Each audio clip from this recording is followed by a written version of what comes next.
Special cell Delhi police को कि टीवाईआर range को एक बड़ी सफलता मिली है, जिसमें उन्होंने एक इलीगल आर्म्स और एफआईसीएन के कार्टेल को बस्ट किया है।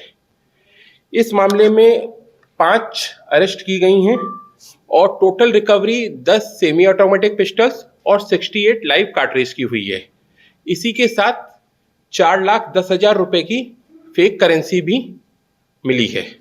इसमें मैं आपको डिटेल बता रहा हूँ। टोटल 5 अरेस्ट हुई हैं, जिनमें रवि ठाकुर जो मथुरा का रहने वाला, age 35 years, Yogesh Phogat Gurugram 28 years, Kuldeep Chhotu Sonipat 33 years, Meera residence of Mathura 27 years और शमशू खान एलियस रेहान जो फिरोजाबाद यूपी का रहने वाला है 27 ईयर्स, जो कि इस पूरे सिंडिकेट का लीडर भी है।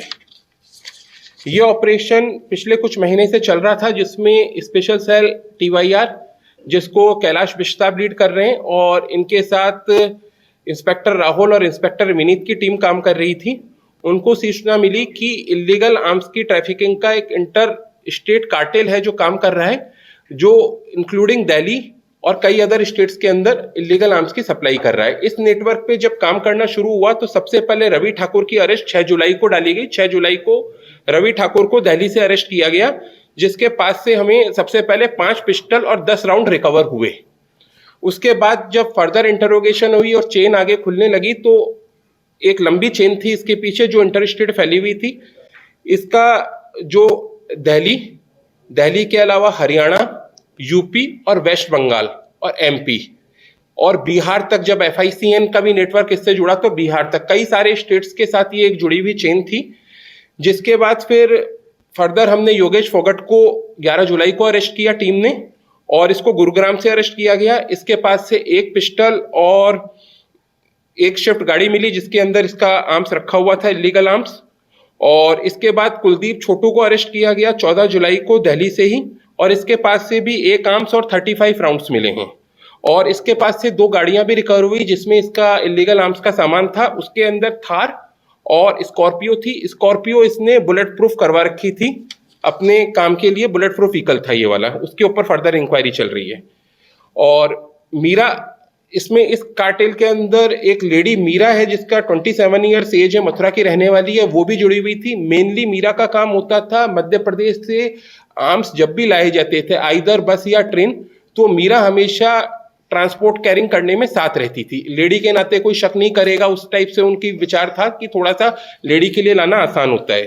तो मीरा एक तरह से उनके लिए ट्रांसपोर्टर थी, जो कि फैसिलिटेट करती थी आर्म्स की सप्लाई को एक जगह से दूसरी जगह।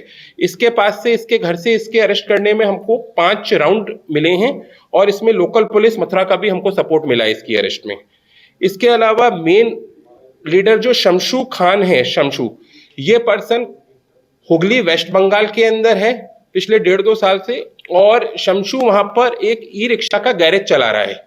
ई रिक्शा की रिपेयरिंग और उससे संबंधित काम करता है, और फर्दर ही सोशल मीडिया और अपने बाकी नेटवर्क के थ्रू हुगली से ही वो इस पूरे नेटवर्क को चला रहा था, जिसके अंदर मेनली इनका आर्म्स का, इलीगल आर्म्स का, और साथ में एफआईसीएन का भी नेटवर्क है। इसको भी, शमशू को फिरोजाबाद की जो लोकल पुलिस है उसकी हेल्प की सहायता से गिरफ्तार किया गया है, और शमशू के पास से हमको 4,10,000 की एफआईसीएन मिली है। इसके अलावा 3 पिस्टल और 18 राउंड शमशू के पास से मिले हैं। शमशू एटीएस यूपी की तरफ से भी वांटेड था, और इसके अलावा जो एक्यूज हैं इसमें 2 प्रीवियस इन्वॉल्वमेंट योगेश फोगट की है, दोनों ही दिल्ली की प्रीवियस इन्वॉल्वमेंट हैं। इसके अलावा कुलदीप की 3 प्रीवियस इन्वॉल्वमेंट हैं जो कि हरियाणा की हैं, और शमशू जो मेन लीडर था, कार्टेल चला रहा था, उसके 2 इन्वॉल्वमेंट है, एक हरियाणा और एक यूपी की। जो एफआईसीएन की हमने इंटरोगेशन की है अभी तक, उसमें पता चला है कि बिहार में सिवान से ये एफआईसीएन आते थे और ये फर्दर यूज होते थे। अभी हमारी इन्वेस्टिगेशन एफआईसीएन नेटवर्क जो ये सेम गैंग चला रहा था और प्लस इलीगल आर्म्स का, इसके कनेक्शन के लिए अभी इन्वेस्टिगेशन हमारी जारी है। गाड़ी इसने मार्केट से बुलेट प्रूफ करवाई है। कारण इसका था क्योंकि जिस टाइप का इसका नेटवर्क है तो इसको लगता था कि बुलेट प्रूफ गाड़ी में कभी किसी दूसरे गैंग के साथ या कहीं पुलिस के साथ कुछ मुठभेड़ होती है तो सेफली भागने में सुविधा रहेगी, अपने आप की सिक्योरिटी और गैंग की सिक्योरिटी के हिसाब से इसकी बुलेट प्रूफ कराई गई थी। उस पर अभी इंक्वायरी चल रही है, जो फर्दर लीगल एक्शन होगा उस पर भी लिया जाएगा। नहीं, अभी तक वो चीज नोटिस में नहीं आई है।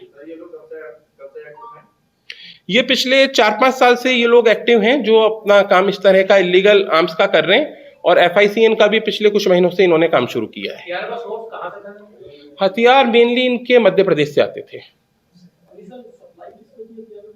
हथियारों की सप्लाई जो यहाँ के लोकल गैंग्स हैं, either Haryana, UP, Delhi, mainly supply north India के अंदर थी।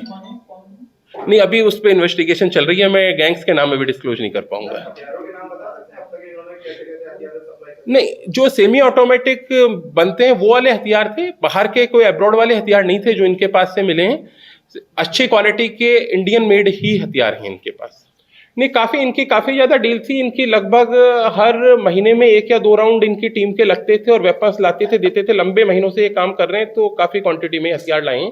देख ले, नकली नोट के अंदर अभी इन्वेस्टिगेशन हमारी जारी है। इनकी सीवान से जो नोट आते थे 4,10,000 की, जैसे मैंने आपको बताया, रिकवरी हो चुकी है।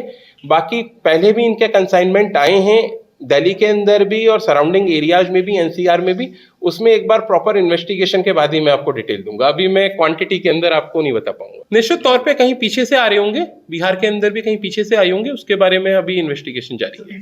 नहीं, इलेक्शन बिहार के अंदर है, दैट इज सेपरेट इशू। ये जो FICN की सप्लाई यहाँ आई थी उसको आप सेपरेटली लीजिए। आई थिंक उन दोनों को कनेक्शन करने की जरूरत नहीं है। ये एक इलीगल आर्म्स का सिंडिकेट है जो कि FICN के ऊपर भी काम कर रहा था। आई थिंक दोनों को हम अलग अलग तरीके से ले तो ज्यादा बेटर होगा।